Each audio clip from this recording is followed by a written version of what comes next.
19-asr oxiri va 20-asr boshlarida musulmon dunyosida katta o'zgarishlar davri boshlandi. Bu davrda yangi fikrli ziyolilar paydo bo'ldi. Ular xalqni ilm, fan va taraqqiyot sari yetaklashni maqsad qildilar. Ana shunday buyuk ma'rifatchilardan biri Ismoil G'asparali edi.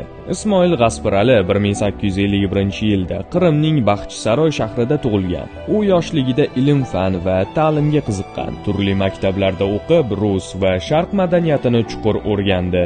G'asparali xalqning taraqqiyoti, ilm va ma'rifat bilan bog'liq ekanligini yaxshi tushungan. Uning mashhur shiori til, fikr va ishda birlik. Ismoil G'asparali nafaqat ma'rifatchi, balki yozuvchi va jurnalist ham edi. 1883-yilda u Terjuman gazetasini tashkil etdi.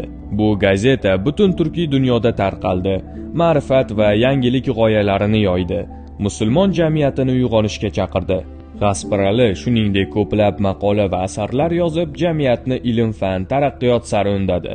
Ismoil G'asparali jadidizm harakatining asoschilaridan biri hisoblanadi. Jadidchilikning asosiy g'oyalari: yangi usuldagi maktablar ochish, zamonaviy fanlarni o'qitish, xalqni savodli qilish, jamiyatni taraqqiyot sari yetaklash. G'asparali usuli jadid maktablarini tashkil etish orqali ta'lim tizimida katta islohot boshladi.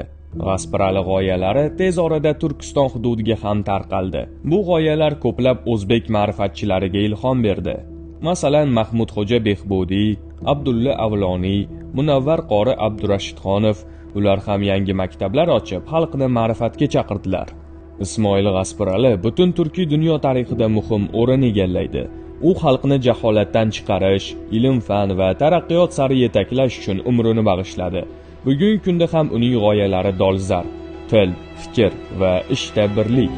Ismoil G'asparali ma'rifat va taraqqiyot yo'lini ko'rsatgan buyuk jadid ma'rifatchisidir.